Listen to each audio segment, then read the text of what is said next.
Baik, bismillahirrahmanirrahim. Assalamualaikum warahmatullahi wabarakatuh. Waalaikumsalam warahmatullahi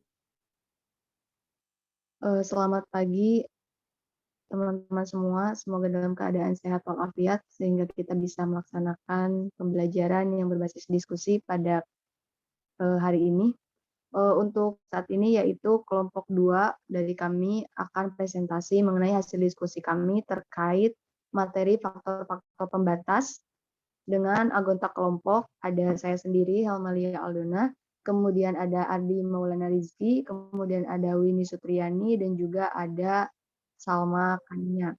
Nah, untuk subbab dalam pemaparan materi kali ini, yang pertama itu ada hukum minimum dari Liebig, kemudian ada hukum toleransi dari Selford, dan terakhir itu ada konsep gabungan dari faktor-faktor pembatas. Langsung saja kepada pemaparan materi yang pertama yang akan disampaikan oleh Winnie. Kepadanya saya persilakan.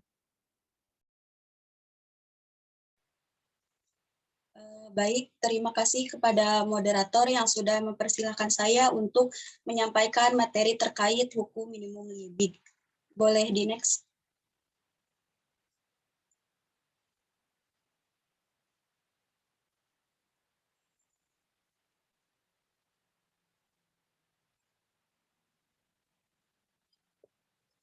Ini udah tampil belum? Di slide yang sejarah, definisi, dan perkembangan. Di saya belum ada, Bu. Masih loading, Bu.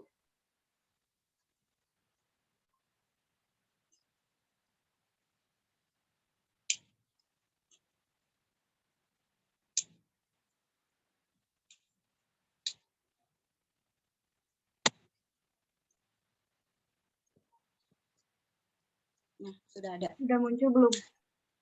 Sudah.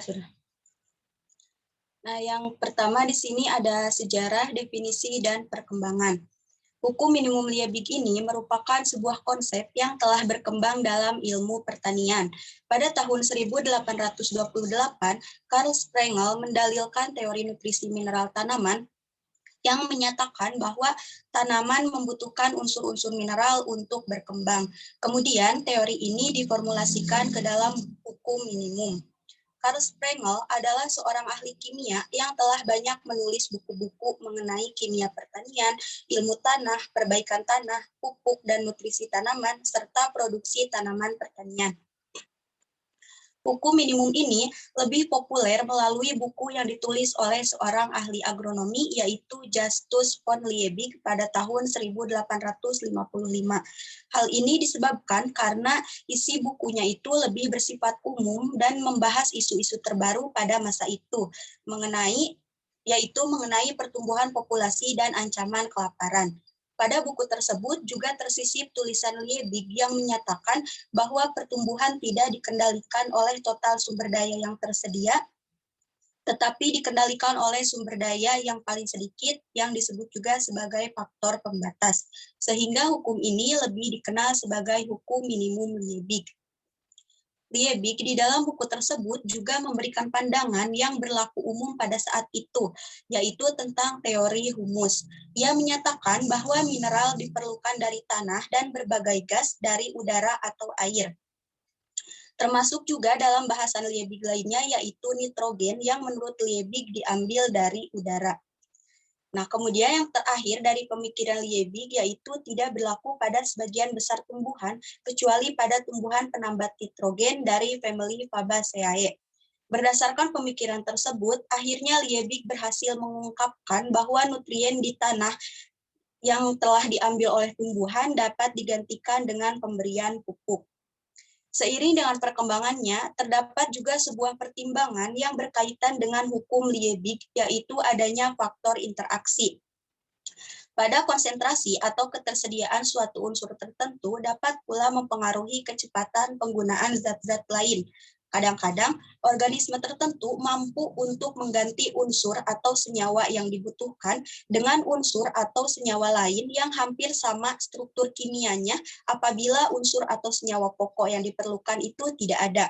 Misalnya, suatu organisme kerang-kerangan atau moluska membutuhkan kalsium yang dinamakan dengan Ca bagi pertumbuhan kulitnya. Tetapi ketersediaan unsur ini cukup langka, sedangkan unsur strontium atau disebut juga dengan Sr cukup banyak tersedia. Nah, moluska atau kerang-kerangan ini mampu untuk menggantikan kebutuhan kalsiumnya dengan memanfaatkan strontium bagi perkembangan sebagian kulitnya. Hal ini dikarenakan unsur kalsium dengan strontium ini memiliki kesamaan sifat unsur, yakni sama-sama berada pada golongan IIA pada sistem periodik modern, sehingga kelangkaan kalsium dapat tergantikan dengan banyaknya unsur strontium. Nah, contoh lainnya yaitu terdapat pada berbagai jenis tanaman yang membutuhkan sedikit unsur zat seng. Nah, sehingga pada unsur seng ini kurang mencukupi, maka kebutuhan seng dapat dipenuhi dengan tersedianya sinar matahari yang cukup. Next.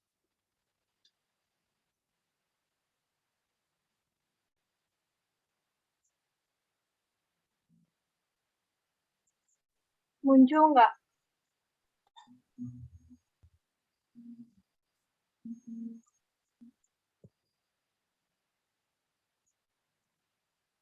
Masih di sejarah.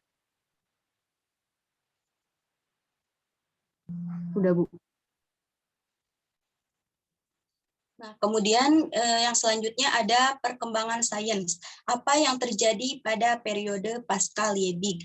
Nah, seiring dengan perkembangan zaman, tidak hanya unsur hara saja yang menjadi faktor pembatas minimum untuk suatu pertumbuhan tanaman. Nah, seiring dengan perkembangan ilmu pengetahuan, terdapat juga faktor-faktor lain, yaitu faktor ekologi seperti suhu. Odum pada tahun 1975 memberikan sebuah ulasan singkat terkait hukum ini dalam pembahasannya terkait faktor pembatas dalam tumbuhan. Nah, peneliti pada Pascal Liebig juga mengungkapkan bahwa faktor pembatas minimum saling berinteraksi satu sama lain. Penggambaran mudah untuk hal ini dapat ditemukan pada kaitan antara pH dan kadar nutrien dalam suatu habitat. Misalnya kadar Ca. Interaksi ini menyebabkan adanya multiplikasi pada tiap-tiap faktor minimum. Setelah lebih dari 100 tahun, penelitian-penelitian yang mencoba mengkritisi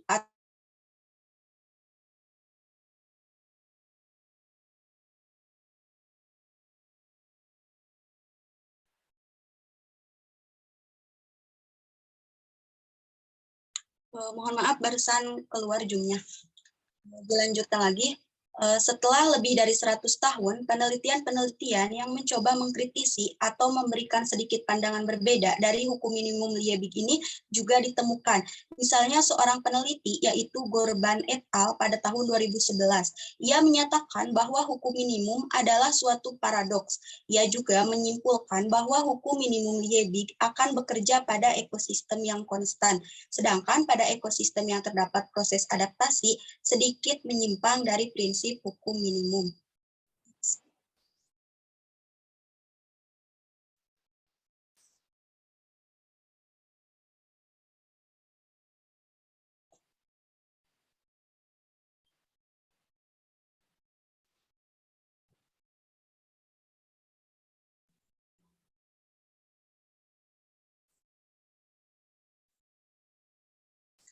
Yang selanjutnya ada hukum minimum, teori, dan aplikasi. Pada dasarnya, konsep hukum minimum ini dikembangkan untuk tanaman pertanian guna meningkatkan hasil panen. Liebig merumuskan hukum ini hanya terhadap nutrisi tanaman yang diantaranya pertumbuhan dibatasi oleh sumber daya yang disediakan, setidaknya cukup bagi yang dibutuhkan oleh tanaman. Pertumbuhan sebanding dengan ketersediaan sumber daya yang terbatas. Pertumbuhan tidak dapat ditingkatkan melalui penambahan sumber daya lain yang bukan merupakan faktor pembatas. Pada intinya, hukum tersebut menyatakan bahwa pertumbuhan tanaman dibatasi oleh satu dan hanya satu sumber daya pada satu waktu tertentu. Hal ini terjadi setelah tanaman memerlukan satu sumber daya pembatas tersebut, dan di sisi lain sumber daya lain kemungkinan menjadi terbatas. Liebig menggunakan sebuah tong atau barel untuk mengilustrasikan hukum ini.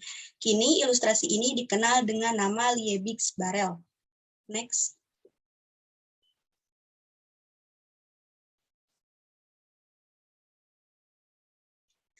Kemudian dalam hukum minimum Liebig ini terdapat beberapa aplikasi. Yang pertama ada aplikasi ilmiah. Hukum Liebig ini telah diperluas ke populasi biologis dan umumnya digunakan dalam pemodelan ekosistem. Misalnya pada pertumbuhan suatu organisme seperti tanaman mungkin bergantung pada sejumlah faktor yang berbeda, seperti sinar matahari atau nutrisi mineral, misalnya nitrat atau fosfat. Ketersediaan ini dapat bervariasi, sehingga pada waktu tertentu yang satu lebih membatasi daripada yang lainnya. Hukum Liebig ini juga menyatakan bahwa pertumbuhan hanya terjadi pada tingkat yang diizinkan oleh faktor yang paling membatasi. Kemudian yang kedua ada nutrisi protein. Dalam nutrisi manusia, hukum minimum ini digunakan oleh William Cumming Ross untuk menentukan asam amino esensial. Pada tahun 1931, ia memberikan studinya yang berjudul Memberi Makan Percobaan dengan Campuran Asam Amino yang Sangat Halus. Nah, pengetahuan tentang asam amino esensial ini telah memungkinkan vegetarian untuk meningkatkan nutrisi protein mereka dengan menggabungkan protein dari berbagai sumber nabati. Belum. Kemudian yang ketiga, aplikasi lain. Nah, baru-baru ini hukum Liebig mulai menemukan aplikasi dalam pengelolaan sumber daya alam di mana ia menduga bahwa pertumbuhan pasar yang bergantung pada input sumber daya alam dibatasi oleh input yang paling terbatas. Karena modal alam tempat pertumbuhan itu bergantung terbatas dalam pasokannya. Nah, hukum Liebig juga mendorong para ilmuwan dan manajer sumber daya alam untuk menghitung kelangkaan sumber daya penting untuk memungkinkan pendekatan multigenerasi pada konsumsi sumber daya. Teori ekonomi neoklasik telah berusaha untuk menyangkal isu kelangkaan sumber daya tersebut dengan menerapkan hukum substitusi dan inovasi teknologi. Hukum substitusi menyatakan bahwa ketika satu sumber daya habis dan harga naik karena kurangnya surplus pasar baru, berdasarkan sumber daya alternatif muncul pada harga tertentu untuk memenuhi permintaan. Nah, inovasi teknologi ini menyiratkan bahwa manusia mampu menggunakan teknologi untuk mengisi kesenjangan dalam situasi di mana sumber daya tidak dapat digantikan secara sempurna. Next.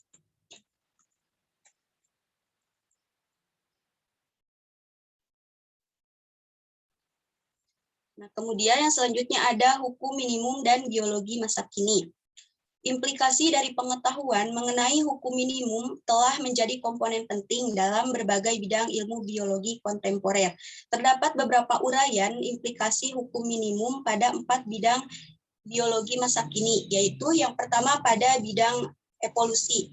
Sebuah studi oleh Warsi dan Dikuizen pada tahun 2017 berhasil mengungkapkan fakta bahwa dalam kondisi faktor ekologis, yaitu nutrien dalam keadaan minimum, satu nutrien yang paling rendah kadarnya menentukan respon populasi.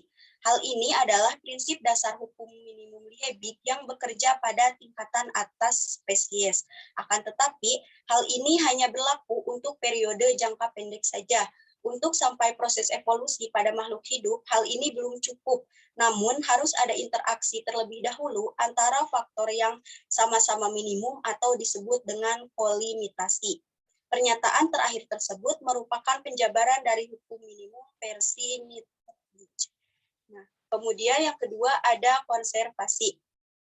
Aplikasi hukum minimum Liebig lainnya ini dapat ditemukan pada upaya konservasi spesies. Contoh penggunaan konsep hukum minimum Liebig dalam konservasi spesies ini dapat dilihat pada penelitian Linares tahun 2013, yakni dalam upaya konservasi Taxus baccata atau Taxaceae. Salah satu faktor penting yang diperhatikan dalam upaya konservasi spesies ini adalah kadar air pada area tertentu. Hal ini disebabkan karena ketersediaan air yang terbatas menjadi salah satu faktor pembatas regenerasi. Ketika secara alami populasi tersebut diperkirakan tidak dapat hidup, maka upaya buatan pun tampaknya dapat dilakukan untuk meningkatkan kadar air dalam habitat spesies tersebut. Kemudian yang ketiga, ekologi indikator. Hukum minimum Liebig ini dapat menjadi salah satu komponen penting dalam ekologi indikator dikarenakan memungkinkan mengindikasikan adanya faktor tertentu yang terbatas dalam lingkungannya, yang lebih terbatas kepada ekosistem yang telah diketahui dengan baik. Hal ini tidak dapat berlaku pada ekosistem yang kurang diketahui seperti hutan hujan tropis. Meskipun demikian, konsep ini merupakan komponen penting yang menjelaskan kelimpahan suatu spesies yang dapat diturunkan ke dalam indeks diversitas. Indeks inilah yang berperan secara langsung sebagai indikator ekologis. Kemudian yang terakhir ada penanganan permasalahan lingkungan global. Baru-baru ini, penelitian mengenai rekonstruksi iklim telah dilakukan oleh Steen dan Hybers pada tahun 2017. Kedua peneliti tersebut menggunakan lingkaran tahun untuk mengetahui adanya faktor pembatas minimum lingkungan. Mereka berhasil mengungkapkan bahwa pada tingkatan lokal, lingkaran tahun berkorelasi dengan perkembangan temperatur di bumi dan sejalan dengan hukum minimum Liebig. Meski studi ini belum sepenuhnya berhasil menggambarkan tujuannya, mereka mengatakan bahwa hukum minimum akan menjadi salah satu komponen penting ke depannya untuk menyelesaikan upaya rekonstruksi kondisi iklim di masa lalu. Sekian yang dapat saya sampaikan, saya kembalikan kepada moderator. Baik, untuk selanjutnya yaitu ada hukum toleransi dari Selford yang akan dijelaskan oleh Salma Kania. Untuk Salma Kania, saya persilakan. Baik, terima kasih kepada moderator yang telah mempersilahkan saya. Di sini saya akan menjelaskan tentang hukum toleransi Selford. Hukum toleransi Selford adalah prinsip yang dikembangkan oleh ahli zoologi Amerika, yaitu Victor Ernest Selford pada tahun 1911. Hukum ini menyatakan bahwa keberhasilan suatu organisme didasarkan pada serangkaian kondisi yang kompleks dan bahwa setiap organisme ini memiliki faktor atau kombinasi lingkungan minimum, maksimum, dan optimum tertentu. Nah, dari faktor-faktor yang menentukan keberhasilan, setiap organisme mempunyai suatu minimum dan maksimum ekologis yang merupakan batas bawah dan batas atas dari kisaran toleransi organisme itu terhadap kondisi faktor lingkungan.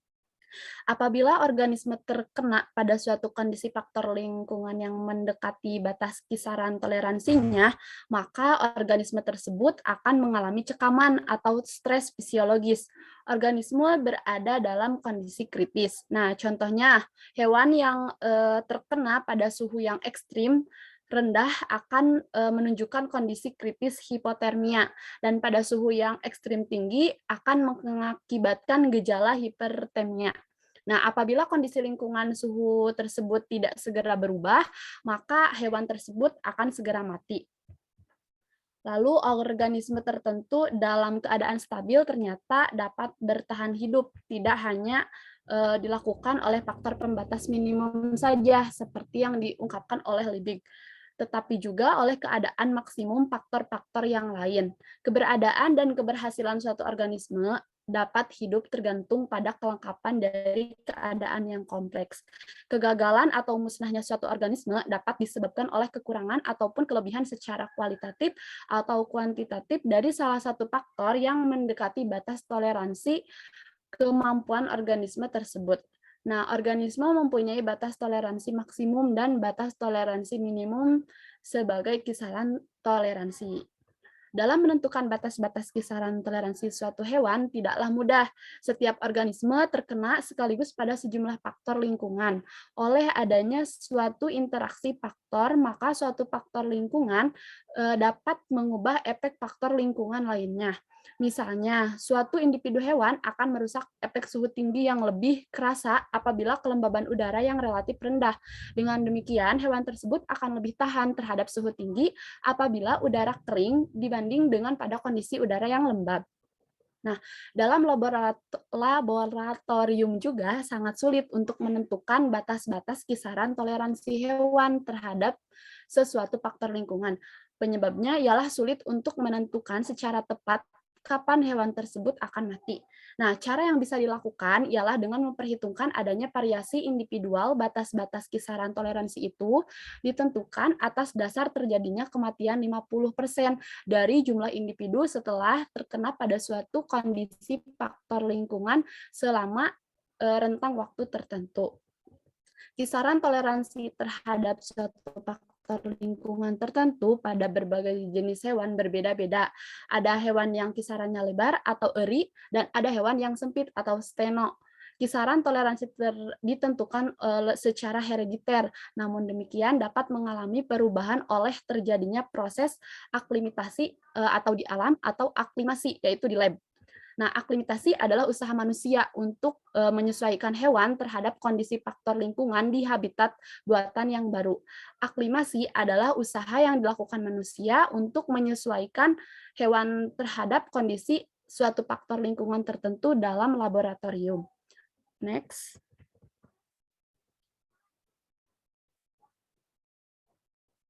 Nah, batas toleransi suatu organisme dapat dinyatakan dengan memakai beberapa istilah yang umum dipakai untuk menyatakan suatu keadaan.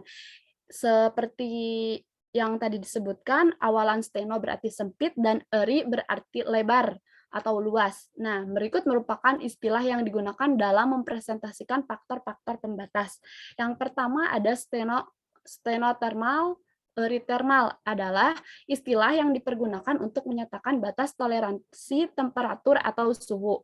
Yang kedua, stenohedrik atau erihedrik adalah istilah yang dipergunakan untuk menyatakan batas toleransi air. Lalu yang ketiga, ada stenohelin atau erihelin adalah istilah yang dipergunakan untuk menyatakan batas toleransi kadar garam. Lalu yang keempat, ada stenopagus atau eripagus adalah istilah yang dipergunakan untuk menyatakan batas toleransi makanan. Dan yang terakhir ada stenosius atau erisius adalah yang dipergunakan untuk menyatakan batas toleransi pemilihan habitat. Next.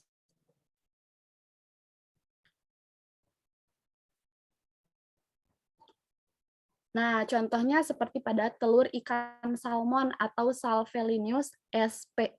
Di alam yang dapat berkembang dalam kisaran suhu antara 0 sampai 120 derajat Celcius. Namun perkembangan optimumnya terjadi pada suhu 40 derajat Celcius. Lalu ada telur katak.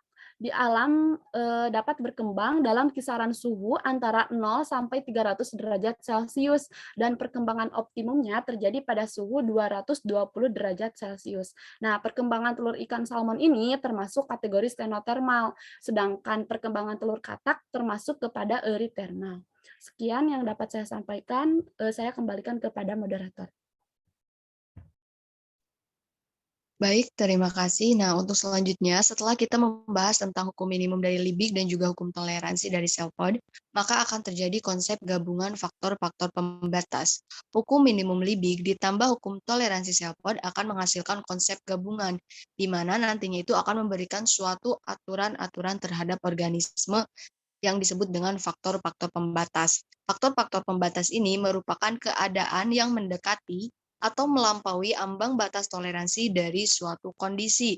Sehingga konsep gabungan faktor-faktor pembatas ini bisa diartikan sebagai adanya kehadiran dan keberhasilan suatu organisme yang bergantung kepada keadaan kompleks yang mendekati atau melampaui batas-batas toleransi.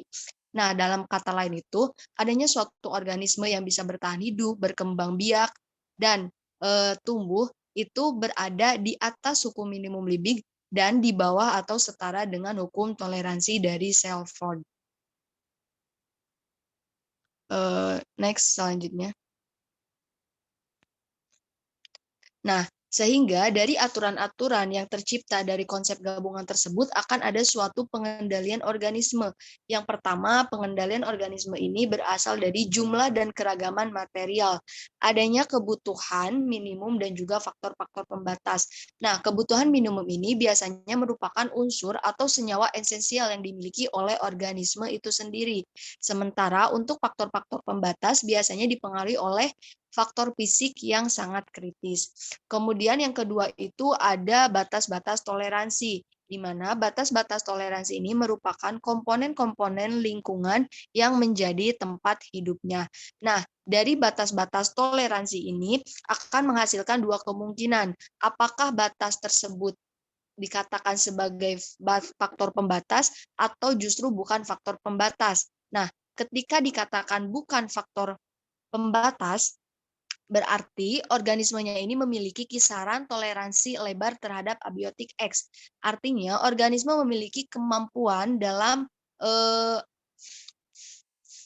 menerima atau menyesuaikan terhadap abiotik X. Abiotik X merupakan abiotik yang konstan, artinya jumlah dan juga keberadaannya itu tetap. Sementara dikatakan faktor pembatas apabila organisme memiliki kisaran toleransi yang sempit, kemampuannya sangat terbatas terhadap abiotik Y. Abiotik Y dikatakan sebagai abiotik yang berubah-ubah, baik itu jumlah ataupun keberadaannya. Nah, di sini saya akan menyontohkan terkait abiotik oksigen. Nah, abiotik oksigen bisa dikatakan sebagai abiotik X atau abiotik Y. Artinya bisa sebagai faktor pembatas atau bukan faktor pembatas. Nah, ketika oksigen tidak menjadi faktor pembatas, itu biasanya pada organisme yang hidup di darat. Oksigen di daratan itu jumlah, kemudian keberadaannya itu tetap atau konstan, selalu ada, sehingga tidak berpengaruh terhadap kehidupan organisme karena selalu ada. Jadi organisme itu yang mampu bertahan dengan jumlah yang sangat banyak, sehingga bukan faktor pembatas. Tapi ketika oksigen bagi organisme di perairan, oksigennya itu terlarut, sehingga jumlah dan juga keberadaannya itu tidak tetap dan berubah-ubah. Sehingga organisme juga dalam kebutuhannya itu untuk bernafas itu harus mencari, bahkan ketika tidak ada maka akan mati, sehingga oksigen dalam perairan itu menjadi faktor pembatas. Nah, untuk selanjutnya, next.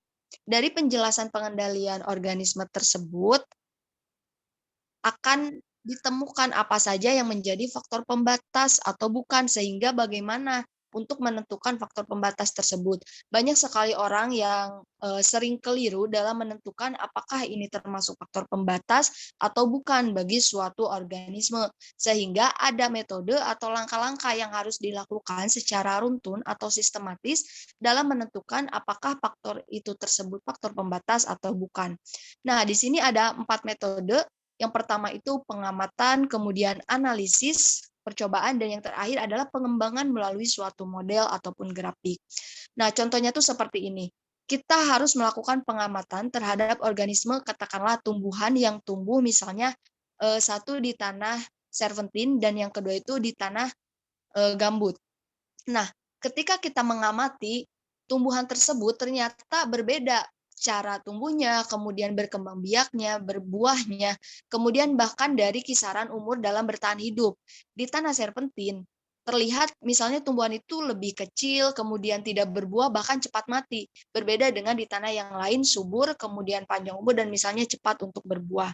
Nah, dari pengamatan tersebut tentu saja didapatkan hasil yang sangat berbeda, di mana dari tanah yang satu yang menjadi fokus utama ternyata memiliki kekurangan atau menjadi hal yang negatif. Nah, itulah yang bisa dikatakan faktor pembatas. Nah, setelah terjadi pengamatan dan ditentukan, oh ini sepertinya tanah ini menjadi faktor pembatas, maka kita lakukan analisis terhadap tanah tersebut. Nah, setelah dilakukan analisis, ternyata tanah serpentin ini misalnya memiliki kandungan magnesium, sulfur, dan juga nitrat yang sangat banyak. Sementara zat hara seperti kalsium, natrium, dan juga fosfat itu sangat sedikit. Nah, zat tadi yang dominan itu ternyata juga berfungsi sebagai pembentukan racun. Nah, dapat disimpulkan, oh ini alasan kenapa si tumbuhan ini bisa tumbuh berbeda, bahkan lebih negatif dari tumbuhan yang tumbuh di tanah lainnya. Maka setelah dilakukan analisis, kita harus melakukan eksperimen terlebih dahulu, percobaan. Kita tanam tumbuhan yang lain untuk menentukan apakah itu faktor pembatas atau bukan.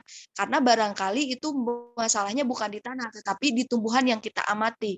Nah, setelah percobaan dilakukan, ternyata yang tumbuh itu sama dengan hasil pengamatan, itu bisa dikatakan sebagai faktor pembatas. Ketika tanami tumbuhan ternyata hasilnya sama, tetap kerdil, kemudian cepat mati, berarti tanah serpentinlah yang menjadi faktor pembatas.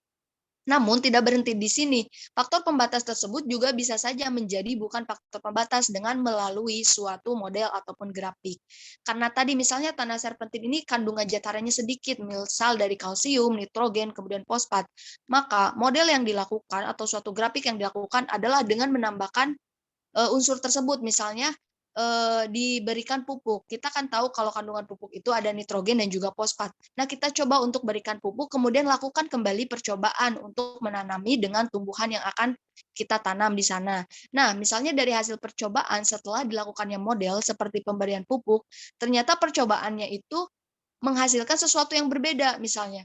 Oh, kok tumbuhannya jadi tanam seperti hal yang normal di tanah lainnya. Nah, berarti dikatakan tanah serpentin ternyata bukan faktor pembatas ketika dilakukan suatu model. Tetapi ketika percobaan yang ketiga tersebut misalnya ternyata masih sama saja, berarti tanah serpentin bisa dikatakan sebagai faktor pembatas. Jadi dalam menentukan faktor pembatas tidak bisa hanya dilakukan pengamatan, tidak bisa hanya dilakukan dari kesimpulan analisis dan percobaan yang pertama, tetapi kita juga harus melakukan suatu upaya atau model dalam menentukan faktor pembatas tersebut, apakah itu faktor pembatas atau bukan. Jadi dalam metode model, baru kita bisa mengatakan, oh ini faktor pembatas, oh ini bukan faktor pembatas. Next. Nah, setelah dari menentukan faktor pembatas, maka akan ada syarat-syarat. Ini tuh dari hasil penentuan faktor-faktor pembatas. Artinya syarat ini biasanya dikatakan sebagai faktor fisik yang sangat kritis.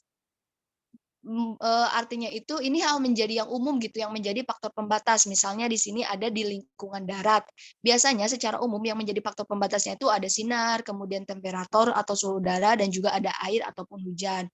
Kemudian kalau di lingkungan perairan laut itu biasanya menjadi faktor pembatas ada sinar, suhu, kemudian salinitas. Kemudian kalau di lingkungan perairan tawar biasanya menjadi faktor itu oksigen kayak yang tadi dicontohkan di awal.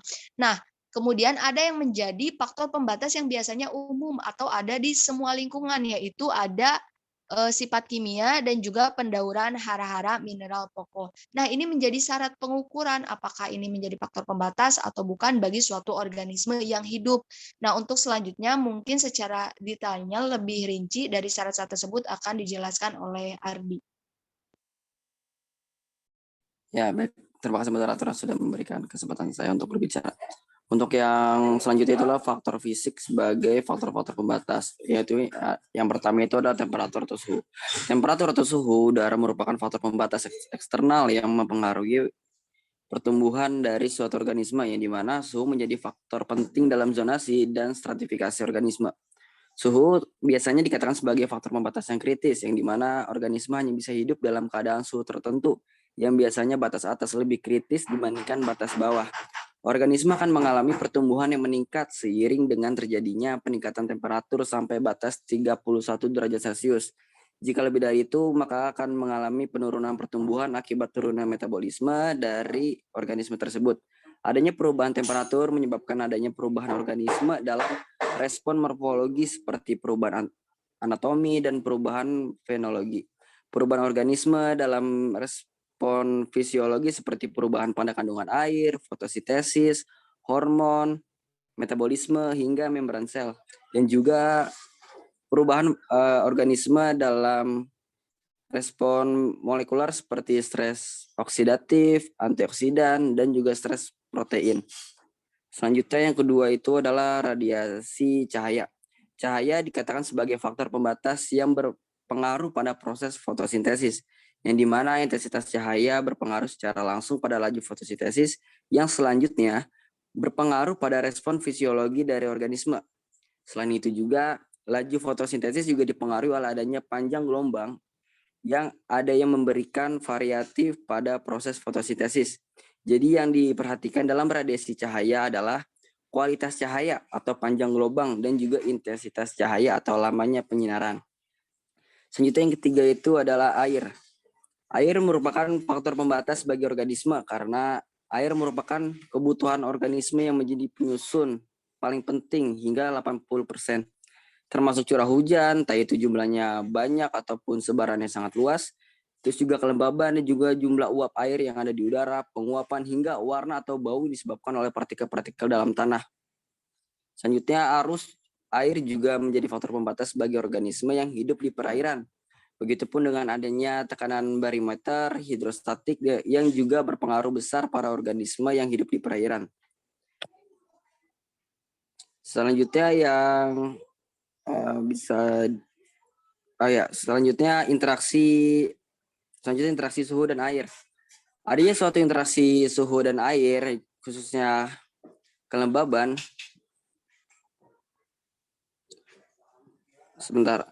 khususnya kelembaban, adanya suatu interaksi suhu dan air, khususnya kelembaban, dapat menjadi faktor pembatas karena interaksi tersebut menciptakan keadaan ekstrim, di mana apabila kelembaban yang ekstrim, maka efek pembatas bertambah sangat ekstrim juga. Apabila terus juga kelembabannya biasa saja, maka efek yang dihasilkan juga ya biasa saja. Selanjutnya bisa di next. Selanjutnya gas-gas atmosfer. Nah, gas-gas atmosfer juga termasuk dari adanya faktor-faktor pembatas.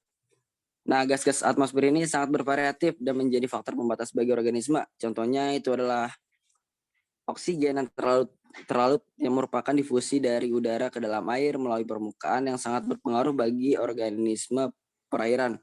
Juga ada gas-gas lain seperti karbon dioksida dan juga karbon dioksida yang terlarut dalam bervariasi bergantung pada tempat atau waktu yang diakibatkan oleh suhu, tekanan dan juga kadar garam. Selanjutnya garam-garam biogenik. Berbicara dengan garam-garam biogenik ini kita juga berbicara dengan zat kimia atau kita berbicara tentang adanya suatu ilmu kimia dalam hal tersebut. Garam biogenik merupakan garam yang terlarut dalam air yang sangat vital bagi organisme. Garam biogenik menjadi faktor pembatas bagi organisme khususnya di perairan. Dengan adanya garam-garam biogenik ini kita mengenal dengan nitrat, juga mengenal dengan fosfat dan sebagainya. Nah, nitrat juga menjadi faktor pembatas, di mana nitrat merupakan hasil pembongkaran ataupun penguraian bahan organik yang memiliki kadar protein dan juga kotoran organisme yang mampu menjadi pupuk sehingga bisa membantu kehidupan organisme lain.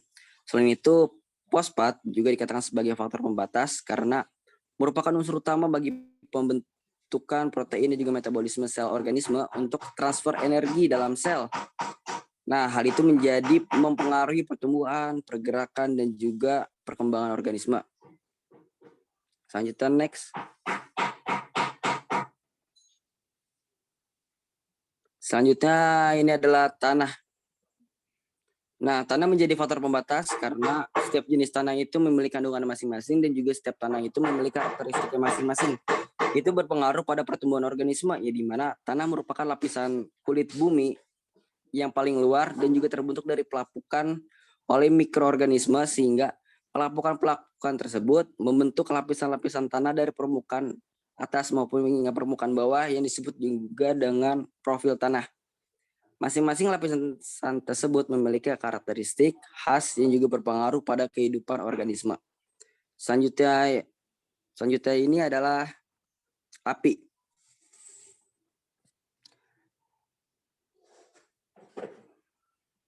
Selanjutnya ini adalah api. Api menjadi faktor pembatas bagi daerah hutan, khususnya adalah hutan padang rumput, karena api merupakan faktor kimia paling penting.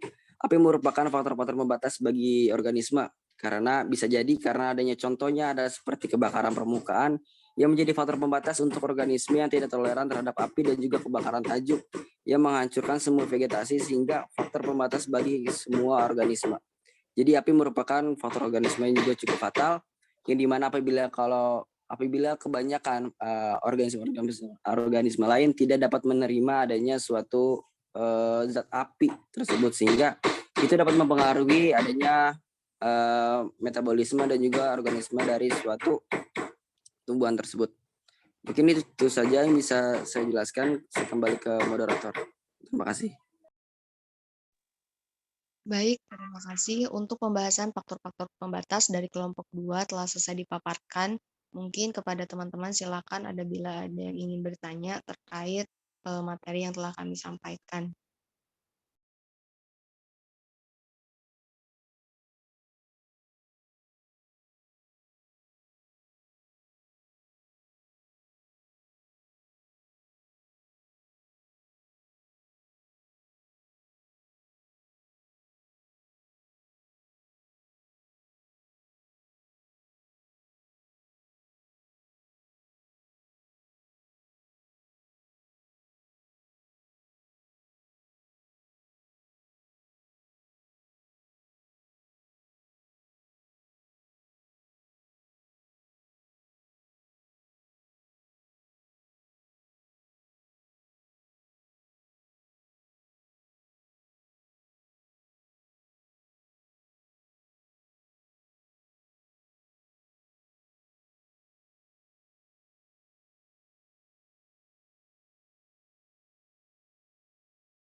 Baik, di sini sudah ada beberapa teman-teman yang bertanya dengan pertanyaan yang sangat luar biasa terkait tema faktor-faktor pembatas.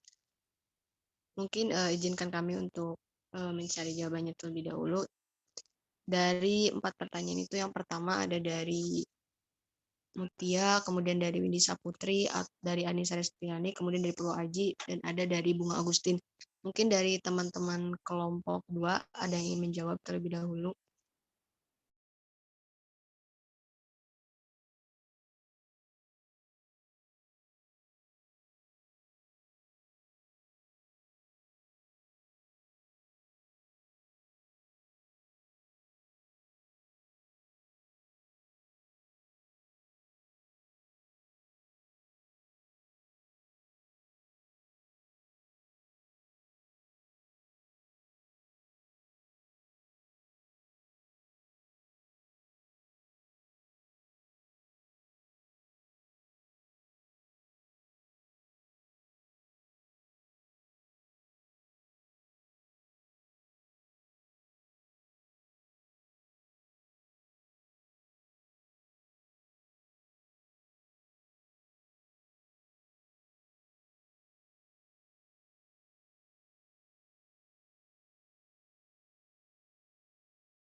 Izin menjawab moderator. Silakan. Menjawab pertanyaan dari kelompok 7 dari Anissa Resti. Seperti yang sudah tadi dijelaskan mengenai stand up bagus, RF bagus, atau istilah yang digunakan untuk menyatakan batas toleransi kadar makanan, yang ingin saya tanyakan yaitu jenis-jenis hewan apa saja yang termasuk pada istilah stand up bagus, bagus. Sebelum itu, kita juga mau tahu apa itu stand up bagus dan juga bagus. Stand up bagus untuk hewan itu adalah hewan yang memiliki ataupun yang ingin makan itu hanya satu jenis saja ataupun hanya satu saja. Sedangkan kalau Eropagus ini adalah sebenarnya menurut saya Eropagus ini adalah hewan karnivora, sehingga hewan ini itu memakan mangsa aktif yang dimana saling memakan satu sama lain. Terus juga Eropagus ini juga sebenarnya bukan dikatakan sebagai omnivora, tapi bisa dikatakan sebagai omnivora. Nah, untuk hewan Stenopagus ini itu adalah koala, karena koala merupakan hewan yang memiliki ataupun yang hanya memakan beberapa spesies makanan saja. Sedangkan kalau Eropagus ini itu seperti hewan-hewan di perairan, seperti ikan sarden, terus juga ikan-ikan kecil yang memangsa satu sama lain, yaitu memangsa mangsa aktif tersebut. Mungkin itu yang bisa saya jelaskan dari kelompok 7 Nisa Resti. Baik, bagaimana Nisa Resti? Apakah ada yang ditanggapi atau ditanyakan kembali? Baik, cukup. Terima kasih, Ardi. Baik, terima kasih. Untuk selanjutnya mungkin saya akan menjawab terkait pertanyaan dari Karen, kelompok 8. Mengapa dalam hukum Shelford memiliki batasan tertentu? Bagaimana apabila dalam hukum tersebut tidak memiliki suatu batasannya? Nah, adanya suatu hukum itu untuk mencetuskan adanya suatu batasan tertentu. Artinya, batasan toleransi adalah kemampuan dari suatu organisme itu untuk memaklumi gitu keadaan yang terjadi. Nah, apabila di dalam hukum itu tidak memiliki batasannya, maka tidak akan ada yang namanya hukum ketika tidak ada batasannya. Nah, ketika tidak ada batasan tersebut, tidak terciptalah hukum, maka populasi dari suatu organisme itu tidak dapat dikendalikan. Artinya akan semakin banyak karena tidak ada batasan tertentu yang mampu mempengaruhi dari segi jumlah ataupun material yang dia miliki. Sehingga nantinya mungkin mikroorganisme ini, maksudnya organisme ini akan berkembang, akan tumbuh dengan tidak adanya aturan. Jadi populasinya itu banyak, mungkin tidak terkendali, yang bisa saja organisme tersebut mungkin mengancam kehidupan satu sama lain, sehingga tidak ada yang namanya menyesuaikan dengan kondisi atau keadaan tertentu. Mungkin itu menurut saya untuk pertanyaan Karen, apakah ada yang ingin ditanggapi atau ditanyakan kembali? Udah cukup jelas, selamat. Terima kasih. Izin moderator menjawab pertanyaan lagi. Boleh, silakan Ardi. Itu pertanyaan dari Purwaji, kelompok 3. Apakah faktor pembatas suatu organisme tertentu akan mempengaruhi terhadap rantai makanan atau jaring makanan pada suatu ekosistem?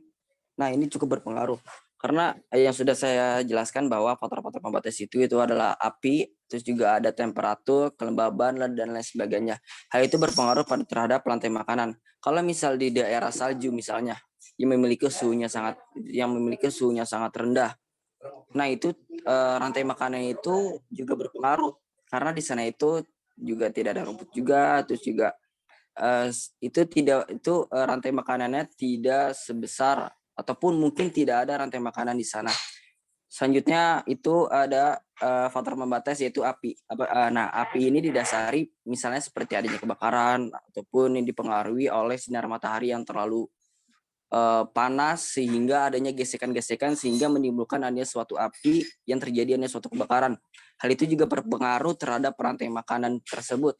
Apabila terjadi hal tersebut, maka rantai makanan itu tidak ada juga tidak menjalankan sebagaimana fungsinya sebagai rantai makanan yang dipengaruhi oleh ekosistem juga hewan-hewan di sana. Mungkin itu yang bisa saya jelaskan, Purwaji. Maaf.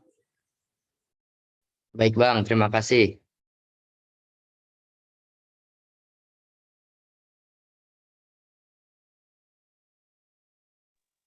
Baik, terima kasih. Dari teman-teman kelompok 2, apakah ada yang ingin menjawab pertanyaan?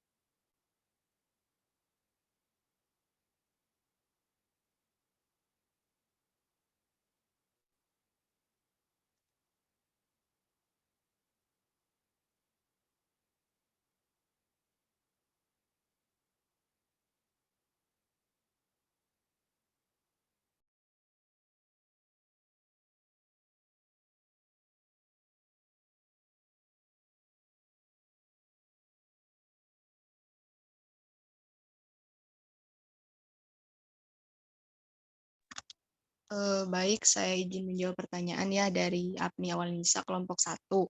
Dalam penentuan faktor pembatas terdapat berbagai syarat dalam pengukurannya. Nah, bagaimana jika salah satu dari syarat mengukur faktor penentuan batas tersebut mengalami gangguan atau kendala? Apakah hal tersebut akan berdampak terhadap lingkungan atau apa yang akan terjadi? Nah, jika dalam suatu faktor pembatas misalnya mengalami gangguan atau kendala, ada dua kemungkinan. Itu akan menghasilkan nilai yang positif, tetapi di sisi lain itu akan menghasilkan nilai yang negatif. Nah, salah satu contohnya misal dari organisme.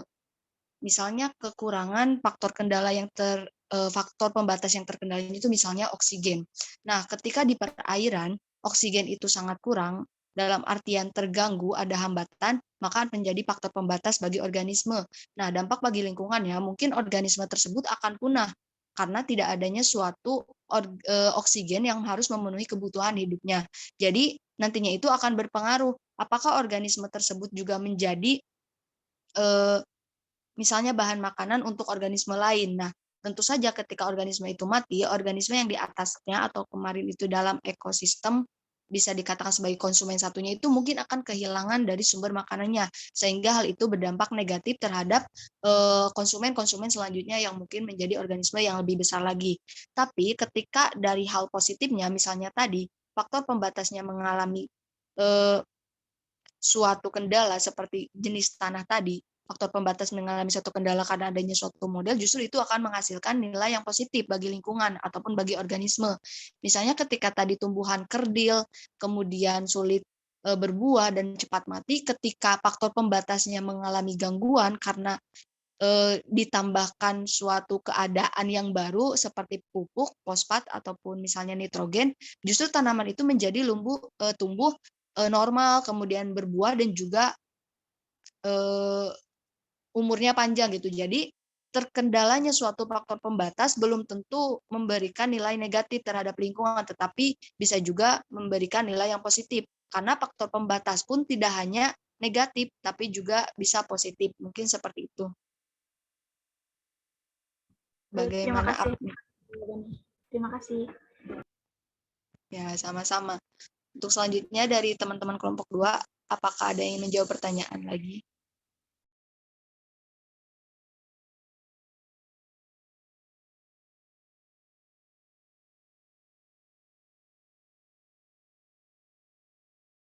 Izin menjawab, Bu Moderator. Boleh, silakan Salma. Pertanyaan dari Rifki, apakah pertanian atau perkebunan di Indonesia telah menanamkan hukum-hukum yang telah dijelaskan tadi? Jika iya, apa dampaknya terhadap pertanian di Indonesia? Jika tidak, mengapa? Nah, menurut pendapat saya, ya, karena di hukum toleransi Selford yaitu konsep kisaran toleransi, faktor pembatas maupun prependum diterapkan di bidang-bidang pertanian, peternakan, kesehatan, konservasi, dan lain-lain. Nah, hal ini dilakukan dengan harapan kinerja biologi hewan, pertumbuhan, dan reproduksi dapat maksimum, dan untuk kondisi hewan yang merugikan kondisi lingkungan biasanya dibuat sebaliknya. Jadi, dengan adanya hukum Selford ini, kita bisa mengetahui reproduksi hewan ini bagus atau tidak. Mungkin seperti itu. Oh ya, izin menambahkan juga ya, bukti dari penerapan adanya hukum-hukum dari LIBI, kemudian toleransi Selford terhadap pertanian Indonesia adalah dengan penggunaan pupuk. Nah, penggunaan pupuk ini menjadi salah satu contoh penerapan hukum. Ketika si tanah sudah tidak bisa dimaksimalkan untuk pertanian misalnya, berarti itu menjadi faktor pembatas, tetapi para petani juga mengerti faktor pembatas tersebut bisa diubah dengan skala toleransi Selford, yaitu dengan menambahkan pupuk yang mengandung misalnya fosfat dan juga nitrogen. Mungkin seperti itu, Rifki. Bagaimana, ada yang ditanggapi atau ditanyakan kembali? Baik, terima kasih atas jawabannya. Mungkin sudah cukup jelas juga. Untuk menyangga, mungkin saya tidak bisa menyangga dikarenakan itu jawaban atas dasar pendapat kelompok kalian. Mungkin terima kasih, sudah jelas juga atas jawabannya. Enggak, saya kembalikan ke moderator. Baik, terima kasih. Dan mungkin jawaban tadi juga hampir sama ya dengan pertanyaannya Windy terkait pertanyaannya itu. Nah, berdasarkan minimum LIBIG, dia menemukan bahwa hasil tanaman itu tidak ditentukan oleh unsur hara yang diperlukan dalam jumlah banyak. Apakah hukum minimum LIBIG dipakai dalam sektor pertanian Indonesia guna meningkatkan hasil panen? Nah, mungkin jawabannya sama tadi seperti Rifki dan juga telah dicontohkan terkait sederhananya mereka menerapkan hukum LIBIG, meskipun mungkin mereka tidak tahu seperti apa hukum LIBIG, hukum toleransi self-worth, tapi mereka secara tidak langsung sudah menerapkan dengan pemberian pupuk, misalnya seperti itu. Terus lalu apa tindakan yang dapat dilakukan apabila suatu organisme sudah mendekati atau melampaui ambang batas toleransinya? Itu jawabannya lebih sama kayak tadi pertanyaan APNI. Ketika ada kendala atau misalnya mengambang di toleransi, mungkin kita bisa menambahkan faktor pembatas. Misalnya organisme tersebut berkembang di ambang batas toleransi. Tapi biasanya ketika dihukum toleransi self-worth itu tidak akan ada gitu yang berkembang di atas ambang toleransi, karena setiap organisme itu memiliki ambang toleransinya masing-masing, tidak bisa dipukul sama rata. Dan kemungkinan untuk dia tumbuh di atas ambang toleransi itu ketika mungkin faktor pembatas sudah mulai hilang tadi, terkendala sesuai dengan pertanyaan yang APNI, dan mungkin ada cara-cara yang bisa dilakukan seperti melakukan suatu model atau grafik yang telah dicontohkan. Mungkin seperti itu. Apakah ada yang ditanggapi atau ditanyakan kembali? Sudah cukup, terima kasih. Baik, terima kasih. Mungkin karena waktunya sudah menunjukkan pukul 11:15 ya, dan masih ada sesi 3 yaitu penambahan materi oleh Bapak Tio. Untuk diskusinya mungkin dicukupkan. Untuk pertanyaan yang belum terjawab akan kami share di grup notulensinya. Dan mungkin bila ada yang ditanyakan kembali mungkin nanti bisa di WA group. Untuk pemaparan materi dan juga diskusi dari kelompok 2 saya cukupkan. Terima kasih kepada teman-teman dari kelompok 2 yang telah memaparkan materinya. Terima kasih juga kepada Karen yang telah membantu untuk share screen dan record. Dan terima kasih juga kepada teman-teman semua yang telah aktif bertanya untuk diskusi pada kali ini terkait pembahasan mengenai faktor-faktor pembatas. Sekian dari kelompok 2. Assalamualaikum warahmatullahi wabarakatuh. Saya kembalikan kepada Pak Tio. Baik. Terima kasih untuk kelompok 2 dan kelompok-kelompok yang lain yang sudah bertanya juga. Nah, untuk mempersingkat waktu ya, sebetulnya materinya inti dari pertemuan kelompok 2 ini terkait hukum minimum lebih dan hukum toleransi self-worth. Tadi juga sudah dicontohkan ya hukum minimum lebih seperti apa dan toleransi self-worth juga seperti apa. Nah, coba dicek yang contoh hukum toleransi self-worth apakah sudah diedit atau belum? Yang ikan salmon itu. Sudah disampaikan tadi ya? Itu berapa derajat sampai berapa derajat tuh? Jadi bagian siapa tadi tuh?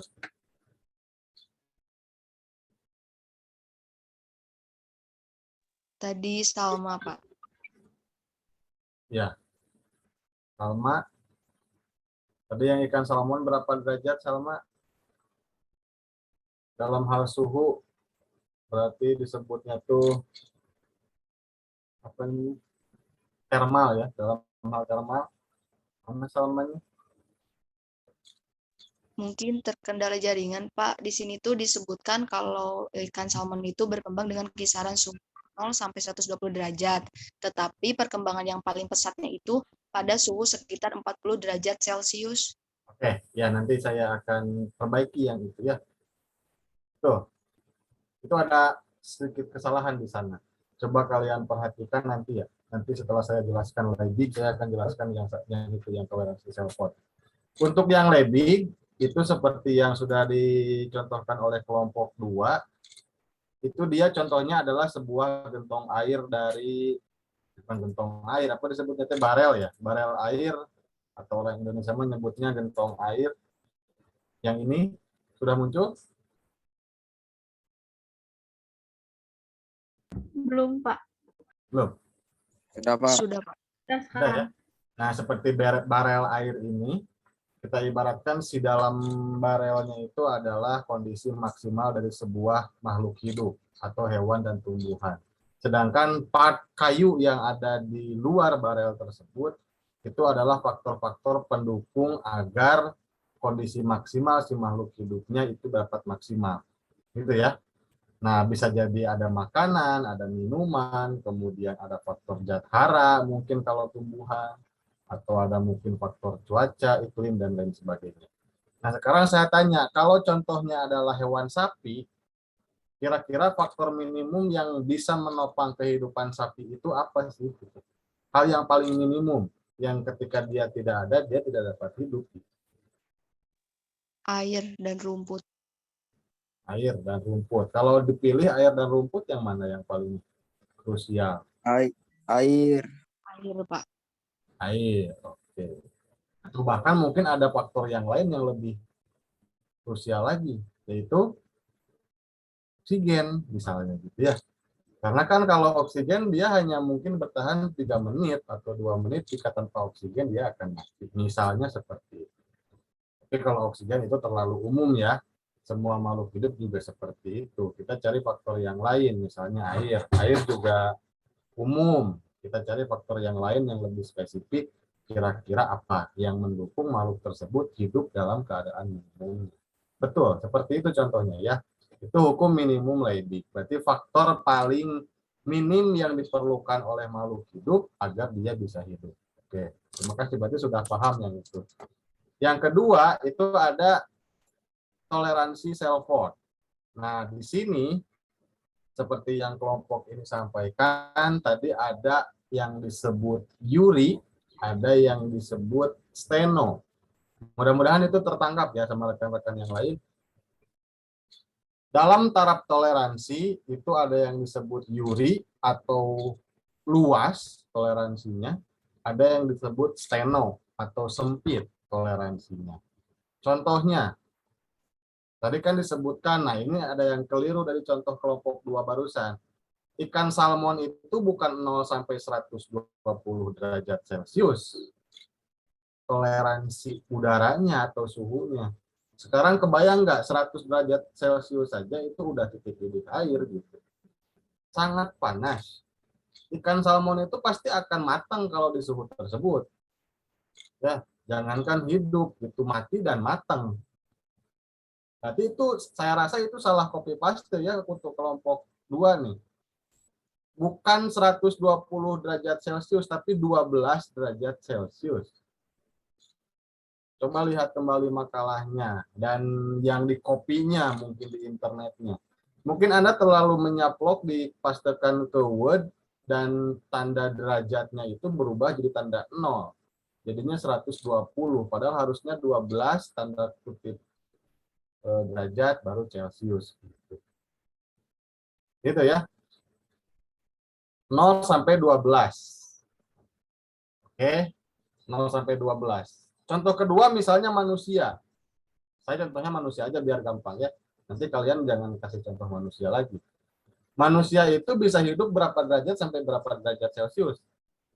Suhunya. Suhu udaranya.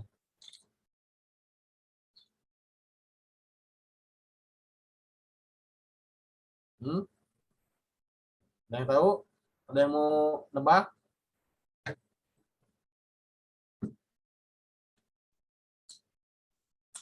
Yo, keburu Jumatan. Yang mau nebak berapa derajat sampai berapa derajat? Ya, satu orang keluar. Ayo, siapa lagi?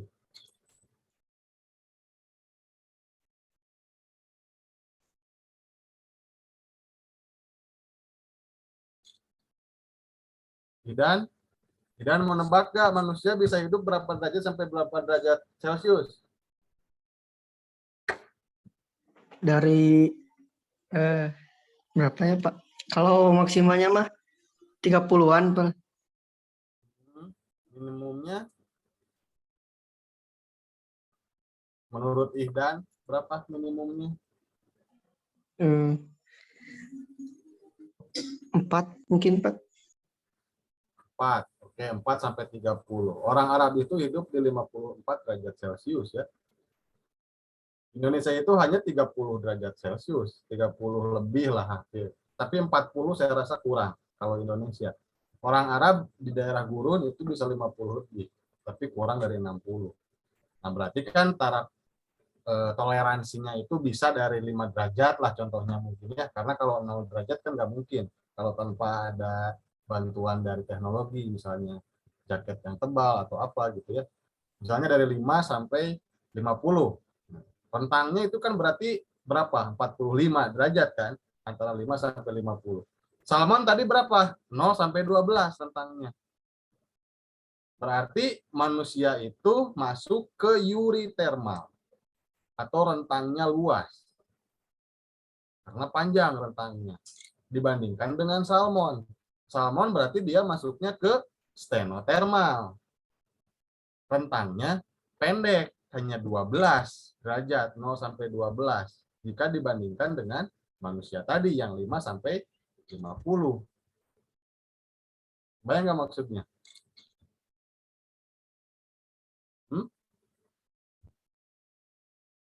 Bayang nggak maksudnya rentang itu?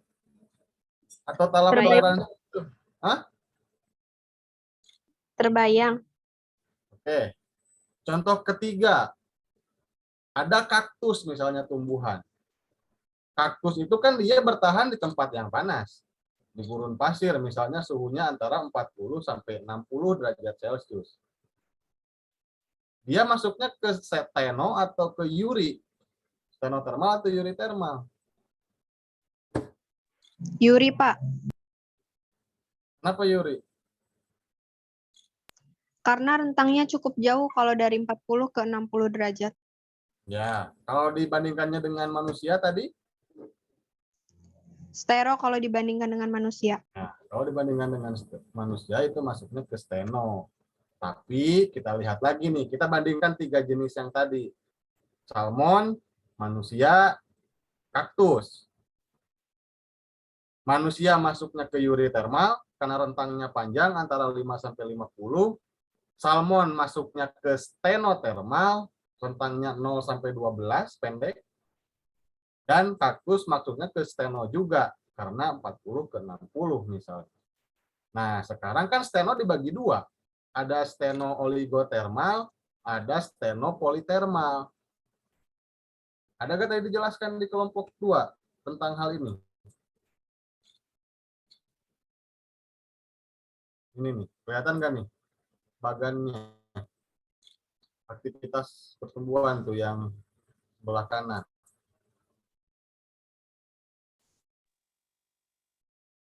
Ada steno oligotermal, ada steno politermal. Kalau steno oligotermal berarti dia sempit di tataran minimum. Kalau stenonya politermal berarti dia sempit di tataran maksimum.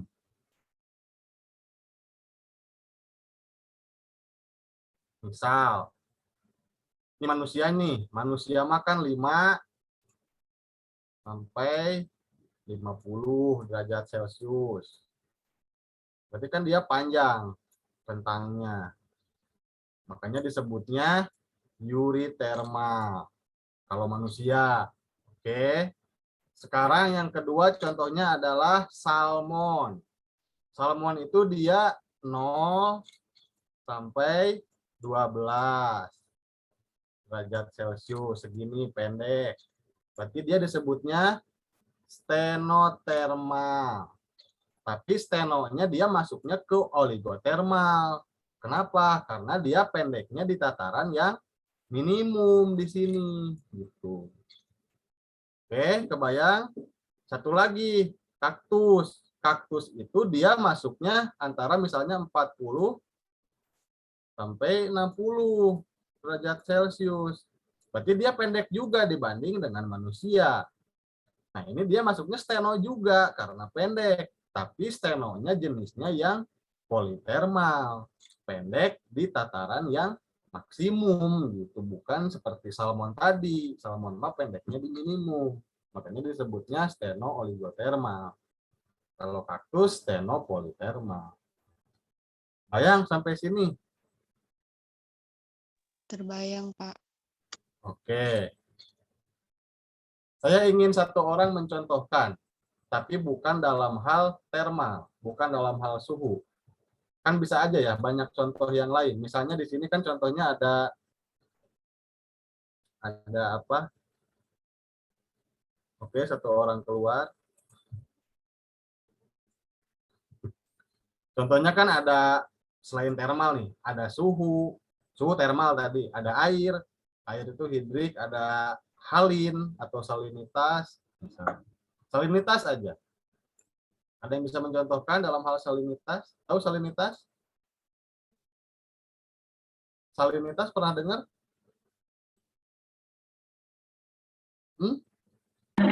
Tingkat keasinan Kualitas atau garam kadar garam yang terlalu dalam air, Pak.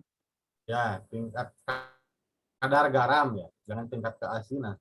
Kalau keasinan mah bisa diletak ya, tapi kadar garam mah kan nggak usah diletak gitu. Jadi nyebutnya kadar garam aja. Oke. Ada yang mau berpendapat misalnya dalam hal kadar garam, ikan ini mah masuknya ke unitermal. Ikan ini mah masuknya ke steno-oligotermal. Ikan ini mah masuknya ke steno-politermal. Bukan termal. Urihalin, terus steno-oligohalin, terus steno-polihalin. Ada nggak yang mau kasih contoh seperti itu?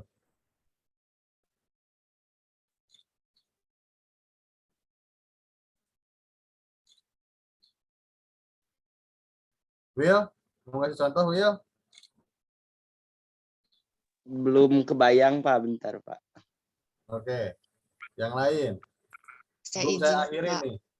Hah? Silakan. Mau siapa? Kalau Helma, Pak. So. Kalau menurut saya tuh kalau dari kadar salinitas ya Pak, kalau misalnya tuh ikan-ikan yang hidup di air tawar itu berarti masuknya tuh ke stenohalin. Kalau misalnya ikan-ikan yang hidupnya tuh di air asin, berarti itu masuknya ke steno air halin tetapi politermal di batas maksimal kadar garamnya. Kalau yang tadi air tawar itu di stenohalin, oligohalin karena itu kadar garamnya itu minimum. Sementara untuk yang hidup di air payau kan itu disebutnya tuh erihalin soalnya bisa di batas minimum, bisa di batas maksimum. Mungkin seperti itu, Pak. Oke. Betul. Boleh seperti itu ya. Helmalia. Memang kelompok 2 kan ya, pembawa materi ya. Oke, nggak apa-apa. Betul, contohnya seperti itu. Saya spesifikkan seperti ini. Contoh, ikan hiu. Ikan hiu dia bisa hidup di tawar nggak? Tidak. Enggak Nah, mungkin, Pak. dia di ikan hiu itu di laut aja. Berarti dia masuknya ke steno-polihalin. Halin, poli. Jadi kategorinya tuh maksimal salinitas dan bisa hidupnya di sana. Sempit tapi di maksimal gitu. Beda dengan ikan air tawar, contohnya ikan nila. Ikan nila itu dia tak bisa hidup di air asin. Berarti dia masuknya ke steno-oligohalin. 0-20% misalnya kadar garamnya. Sedangkan kan yang uritermal, yang rentangnya panjang itu adalah hewan atau ikan yang hidup bisa di 2 jenis air tersebut. Contohnya ikan salmon yang gampang. Ikan salmon kan ketika besar dia di laut, tapi ketika akan melahirkan bertelur dia naik ke darat gitu, ke sungai. Jadi dia bisa di dua-duanya, di tingkat salinitas yang rendah bisa, di maksimal juga bisa. Itu disebutnya urihalin. Betul, seperti itu ya. Ada yang tanyakan dulu, cukup? Waktu juga udah habis, saya rasa. Bagi kelompok yang belum bertanya ataupun yang belum terjawab tadi, silahkan lanjutkan di WA group. Notulensinya ketika sudah beres silahkan di-store kembali di sana, dan nanti videonya silahkan diunggah ke YouTube kelompok 2 ya. Silahkan di screenshot dulu untuk yang terakhir.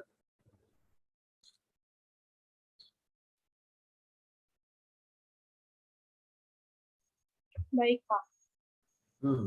Boleh. Untuk slide yang pertama, 1, 2. Dah. Slide yang kedua. 1, 2. Dah. Sudah, Pak. Oke, terima kasih ya, Karen. Terima kasih kelompok 2 yang sudah memaparkan materinya, kemudian kelompok lain yang sudah bertanya. Mudah-mudahan kita semua sehat dan bisa bertemu lagi di minggu depan dalam keadaan sehat walafiat. Assalamualaikum warahmatullahi wabarakatuh.